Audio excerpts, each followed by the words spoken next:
तो हम लोग जो सीरीज हिंदी की शुरू किए हैं उस सीरीज का अगला पार्ट है।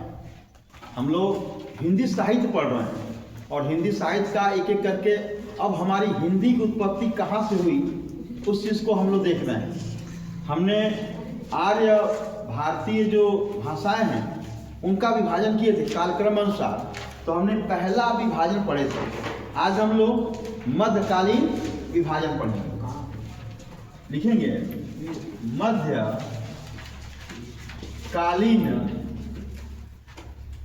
आर्य भाषा, मध्यकालीन आर्य भाषा या आर्य भारतीय भाषा, आर्य भाषा, आर्य भाषाएं लिख दें। ठीक है, इसका विभाजन देखिए बाबू, इसको 3 भागों में बांटा गया है। 3 भागों, कौन कौन से काल है बाबू इसका? एक पाली है, इसका कालक्रम क्या याद कीजिए, बताइए आपको याद कीजिए क्या था इसका क्रम। तो 500 ईसा पूर्व से लेकर क्या है 1000 ईस्वी तक, ईसा पूर्व तक है, ईस्वी तक पाली का देखें कालक्रम, इसका कितना दिया है? अच्छा चलिए, पाली है, फिर प्राकृत है, पाली आर्य भाषा या पाली भाषा है। अच्छा ये सब भाषाएं, पाली भाषा है, प्राकृत भाषा है, और तीसरा जो है अपभ्रंश यह भाषा है। इसको 3 भागों में बांटा गया है। 3 इसके कालक्रम हैं आपके आर्य मध्यकालीन आर्य भाषाओं के जो प्रकार हैं 3 वर्गों बांटा गया है। एक पाली भाषा, प्राकृत भाषा और अपभ्रंश। अब एक एक करके हम देखें। ये हमारा पाली भाषा की बात करें तो जो पाली भाषा की अवधि है ये 500 ईसा पूर्व से लेकर ये 1 ईस्वी तक का कार्य है। ईस्वी तक मैं ईसा मसीह के जन्म तक 1 ईस्वी। बता दें इसका जो शाब्दिक अर्थ है, शाब्दिक अर्थ की बात करें, किसका शाब्दिक अर्थ? पाली का। तो कहेंगे कि बुद्ध का वचन, जो भी बुद्ध जी ने वचन दिए, बुद्ध वचन, बुद्ध के वचन को हम लोगों ने किसमें संग्रह किया? कौन सी उनके जो वचन थे किसमें थे? पाली में थे। फिर हम देखें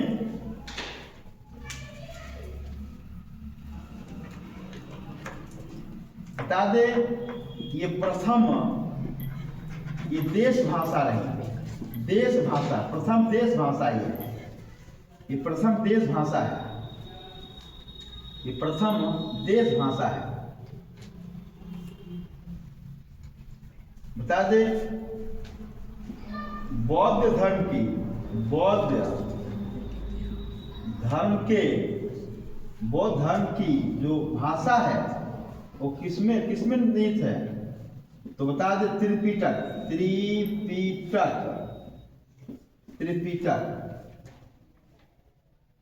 ये जो त्रिपिटक जो ग्रंथ है बौद्ध धर्म का वो किस भाषा में है?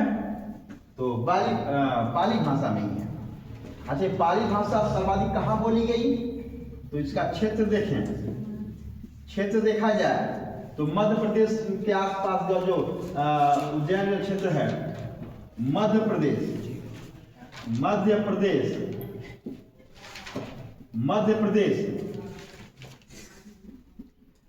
के क्षेत्र में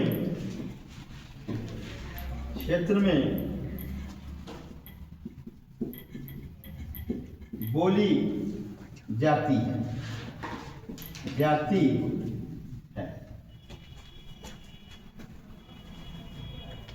यदि हम इसके व्याकरण देखें, पाली का जो व्याकरण देखें, पाली के जो व्याकरण देखें हम,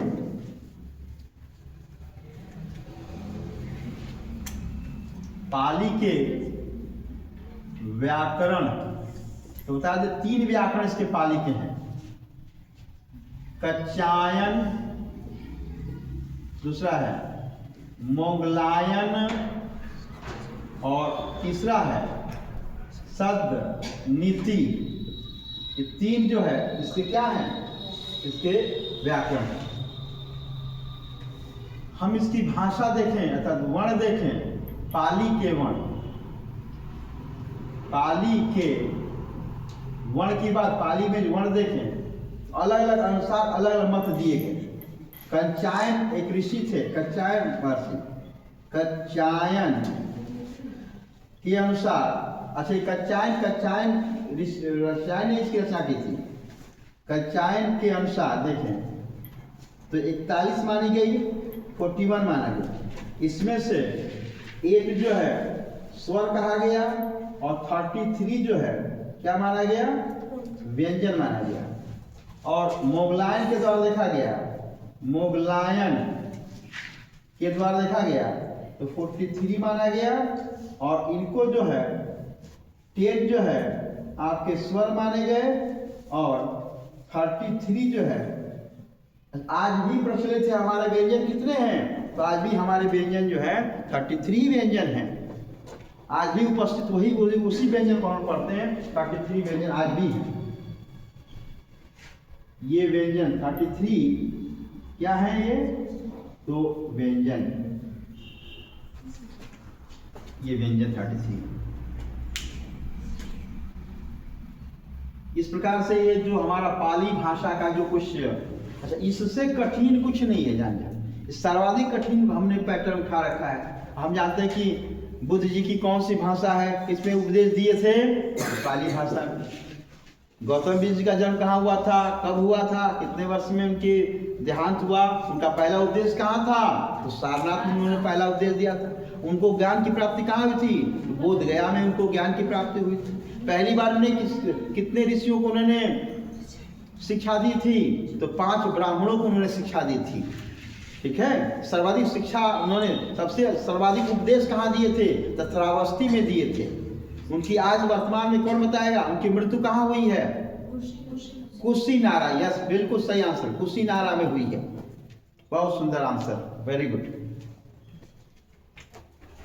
तो मेरे प्यारे बच्चों, क्या इसको इरेज कर दिया जाए, किसी को कोई यहाँ समस्या नहीं है ना। ओके, नेक्स्ट देखते हैं। आपका ये अगला है प्राकृत।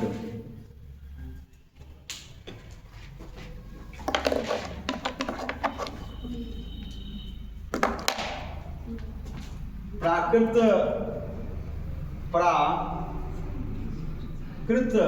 प्राकृत भाषा की बात करें, बता दें इसका जो काल अवधि है 1 ईस्वी से लेकर ये 500 ईस्वी तक रहा। बता दें इसका जो शाब्दिक अर्थ है, जो या प्राकृतिक का जो अर्थ है कह सकते हैं, तो अर्थ वही है आपका, ये जैनों की भाषा रही। और इसका जो प्राकृतिक का अर्थ शाब्दिक अर्थ हुआ दे, तो जैन धर्म भी कह सकते हैं इसको। या वचन किसके हैं, तो महावीर वचन कह सकते हैं, महावीर वचन। ये इनके जो भी इनके वचन थे किसमें, इनके वचन किसमें थे, प्राकृत में थे।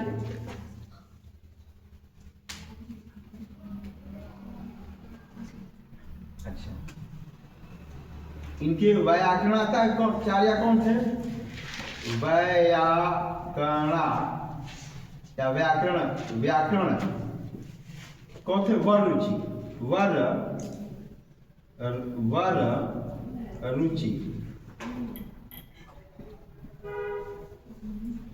वररुचि। बता दें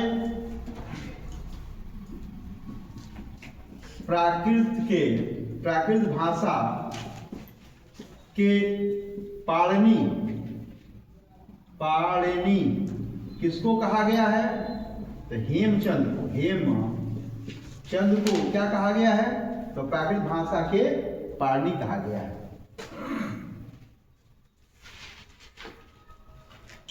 ये बस इतनी से सफिशिएंट है, इतना बहुत। अब हम अगला देखें, अगला अपभ्रंश आता है। अपभ्रंश की बात करें तो अपभ्रंश ही मेन है, वही से हमारा हिंदी और बोलियों का विकास होगा। अपभ्रंश की बात करें, अपभ्रंश भाषा बता दें, इसका शाब्दिक अर्थ क्या है? इसका जो शाब्दिक अर्थ है वह है बिगड़ा हुआ रूप, बिगड़ा बिगड़ा हुआ, बिगड़ा हुआ, बिगड़ा हुआ शाब्दिक अर्थ है। यदि ये शब्द जो है व्याडी या पलचंद, ये शब्द किसने दिया? पहली बार ये जो अपभ्रंश जो शब्द है ये किसने कहा? किसने कहा? दो ऋषियों ने, व्याड़ी व्याड़ी और एक ऋषि से पतंजलि, पतंजलि। ये इस शब्द का व्याड़ी और पतंजलि ने इस शब्द को कहा अपभ्रंश। हम देखें हमारे कौन कौन से अपभ्रंश हैं, इससे थोड़ा सा इसके हम अपभ्रंश का वर्ण देखें। वर्ण तो ये कितने कुल वर्ण है? तो 40 वर्ण है, और 40 वर्ण में हम स्वर देखें तो कुल कितने स्वर हैं? तो 10 स्वर हैं। और व्यंजन देखें, व्यंजन देखें तो 30 व्यंजन हैं। और इसके कुछ अपभ्रंश देखें, जिससे विकास हुआ, हमारे बोली का भी हुआ है, कुछ भाषाओं का भी हुआ है। अपभ्रंश की बात करें तो क्रम से लिखें, 1 2 यहाँ से लिखते जाएं। पहला है आपका शौरसेनी अपभ्रंश, शौरसैनी, शौरसैनी अपभ्रंश, अपभ्रंश है। दूसरा है उपनागर अपभ्रंश है, अपभ्रंश है। तीसरा जो है मागधी अपभ्रंश है। चौथा है अर्ध मागधी अपभ्रंश है। पांचवा है खच अपभ्रंश, अपभ्रंश है।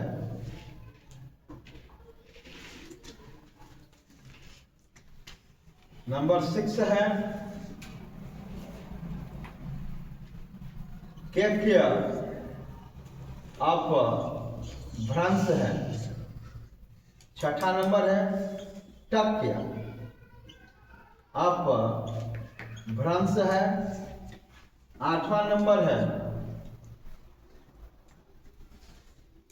ये आपका 8वां हो गया मराठी, टक्के हो गया। ब्रांचल, ब्रांचल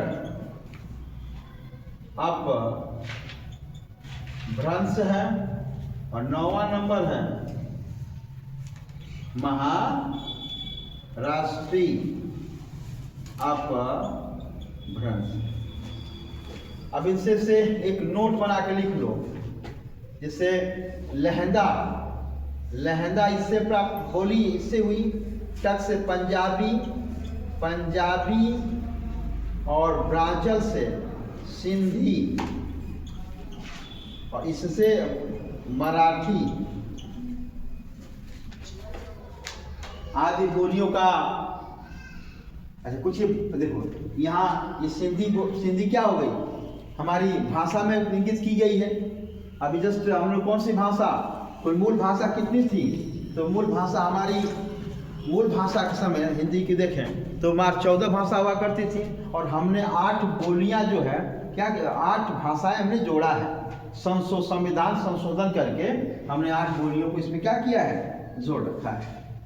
इस प्रकार से ये आपका जो टॉपिक है, एक सीरीज जो हमारे हिंदी साहित्य का हल्का फुल्का जो सीरीज चल रहा है, ये समाप्त हो गया। अब हम लोग इतने के बाद कुछ संशोधन बढ़ा देंगे, संविधान संशोधन संबंधित। अच्छा, और डिटेल नहीं जाएंगे कि अब हम वर्णमाला की तरफ चलेंगे। इतना सफिशिएंट है, ठीक है।